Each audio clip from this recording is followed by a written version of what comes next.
Continuamos con Saber y Sabor. Bueno, estamos, para los que recién se enganchan en el programa, estamos hablando del lenguaje, del uso de la palabra correctamente y cuando se usa incorrectamente, y de todo este tema ideológico que impone un uso de la lengua diferente, que lo llaman lenguaje inclusivo. Bueno, esto, ¿ustedes creen que ha tenido alguna incidencia importante en el uso del idioma, o pertenece a una minoría que no impacta? Yo creo que pertenece a una minoría, pero el problema es que está en el poder nacional, y está... Hace que suene, digamos, con mayor volumen. Efectivamente. Entonces, no sé si eso es determinante, pero creo que una clase social de una determinada ideología es la que lo sostiene. Entonces... Que es básicamente de la casta política. Sí, fundamentalmente es un problema político. Y por una cuestión de capacidad, de poder y de uso de los dineros del Estado, tienen posibilidad de estar, digamos, más en el aire a través de... Sí. Por ahí hay ministros que hablan con esta forma inclusiva que le llaman, que yo creo que es exclusiva, no inclusiva. El presidente argentino, argentina, es molesto. No, dice chicos y chiques, digamos, sí. Una barbaridad. Es totalmente improcedente. Hay un chico de 7 años que cuando dice los chicos se refiere a las chiquitas y a los chiquitos, a los compañeritos. No, ya esto viene en la cabeza. Ya, desde que ellos tengo un nietito de que va a cumplir 7 años ahora, y habla muy bien, todo eso, pero nunca hace estas distinciones. Esas distinciones no le llegan, además, a esa altura, pero sabe que cuando dice los chicos, incluye a sus compañeritas y a sus compañeritos. Ahora, también ocurre de que, a mí me ocurrió en este programa, ustedes me conocen, yo soy muy respetuoso de todas las personas, básicamente, y de todas las condiciones. Pero he tenido en mi programa gente que piensa y trata de imponer el idioma inclusivo, y feministas y no feministas, homosexuales. Hemos tenido inclusive gente que colaboró con nosotros en el programa que es travesti. O sea, nosotros no tenemos ningún tipo de problema, respetamos a todos, ¿no? Pero vemos que en el caso de quienes utilizan esta forma inclusiva de hablar, o pretendidamente inclusiva de hablar, se molestan si uno no sigue con esa corriente, digamos. Se sienten como mal, como si uno lo estuviera agrediendo. En realidad, forma parte de la intolerancia de quienes usan la metodología ideológica para llevar adelante una intención, ¿no? Ese es mi pensamiento, no sé si lo comparten. Sí, el otro día lo escuchaba a Eduardo Sacheri, este escritor que admiro, quiero mucho. Estaba justamente en una mesa, como nosotros, ¿no? En la mesa con la nieta de Mirta Legrand. Entonces, en un momento salió el tema del lenguaje inclusivo, y él dijo algo que me pareció muy acertado. No me cataloguen y dijo entrecomillado, ¿no? Machirulo, porque no lo uso, ¿sí? Permitime a mí no horrorizarme porque lo usás, pero tampoco me mires mal si no lo uso. Prefiero que se me juzgue por mis conductas y no por mis vocablos. Me pareció tan acertado la frase, prefiero que me juzgues por mis conductas y no por mis vocablos. Y dije, es verdad, por ahí tiene que pasar esto de si incluimos, si no incluimos, si hacemos bullying, si no hacemos bullying, si discriminamos. Y otra cosa, por ejemplo, con el tema del género, ¿no? El género que está indicado con su uso gramatical, digamos, ¿no? El género femenino y masculino para las cuestiones gramaticales. Pero cuando uno se refiere a un ser humano, tiene que referirse al sexo masculino y femenino. Entonces, con el uso del género, por ejemplo, nos referimos o se refieren, y además es legal esto, no es una imposición legal, a la violencia de género. La violencia de género a veces distrae la atención sobre lo que hay que atender justamente, que en la mayoría de los casos es la violencia en contra de la mujer. Y al usar género, como que se desvía la atención del drama que realmente se está ocurriendo con la violencia en contra de la mujer. Digo drama porque las denuncias por violencia de género generalmente empiezan con una denuncia en la policía por una mujer que fue agredida por un hombre. Físicamente, verbalmente, económicamente, psicológicamente. Y la justicia tiene que prestarle atención a la mujer que hace la denuncia, porque si no le presta atención llegamos a las estadísticas lamentables que tenemos de femicidios, que son muertes de mujeres por exceso de brutalidad en manos de un hombre, de un asesino. Entonces eso también confunde. Y yo creo que hay que hablar claramente. Cuando uno habla de violencia en contra de un niño, es eso. Cuando uno habla de violencia en contra de la mujer, digo violencia en contra de la mujer, o violencia en contra de un anciano, por ejemplo, entonces está clarísimo el idioma y el uso de la cosa. No sé qué opinan ustedes. Sí, igual con la palabra maltrato, ¿no? Maltrato infantil, maltrato hacia la vejez. Creo que hay que empezar a ser más preciso. Por eso, profe, ya que lo tengo acá, lo aprovecho y digo, creo que está planteado mal desde el momento.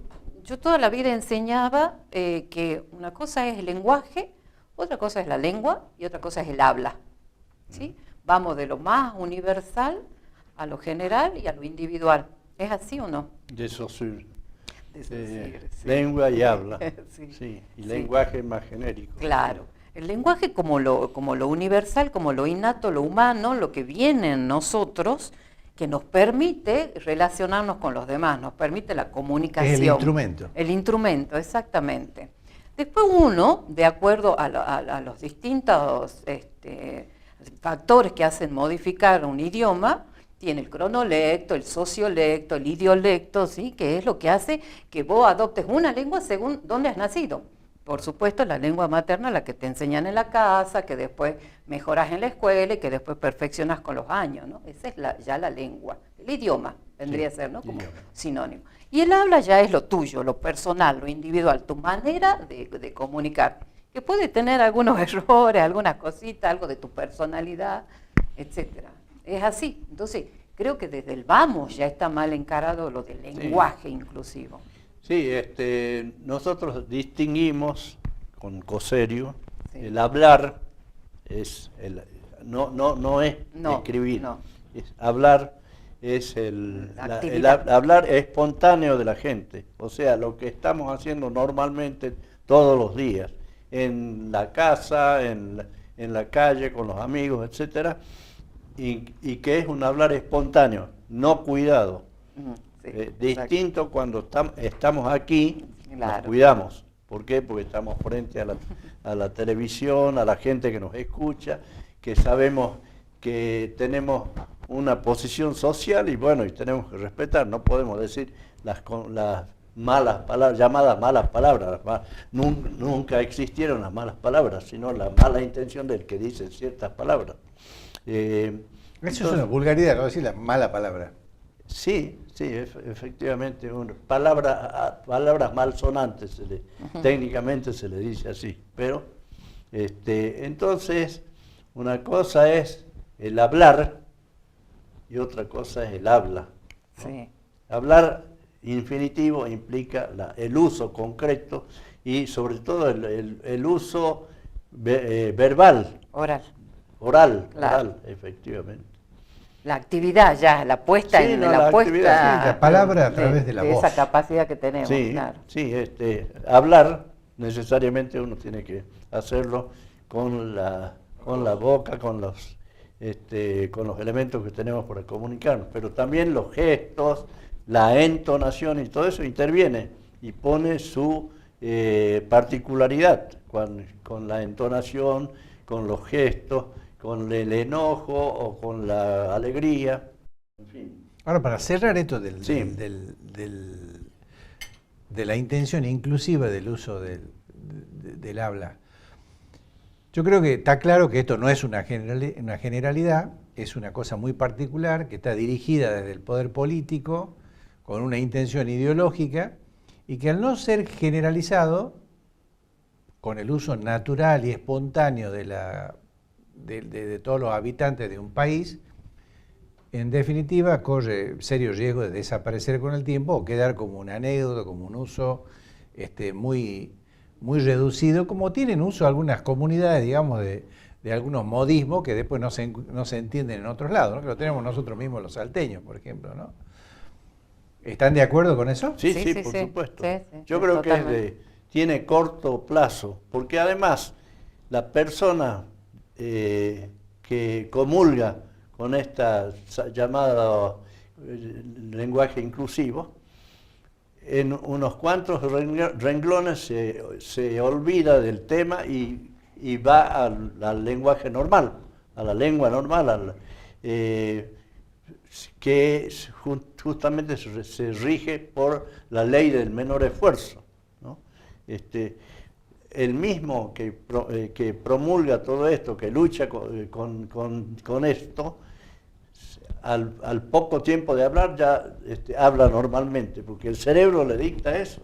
Claro.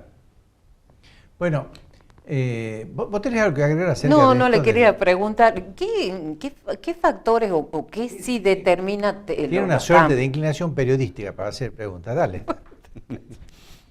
Vos sabés que una vez en un acto del Día del Profesor, las chicas sorpresivamente me preguntaron qué hubiera sido de no haber sido profesora.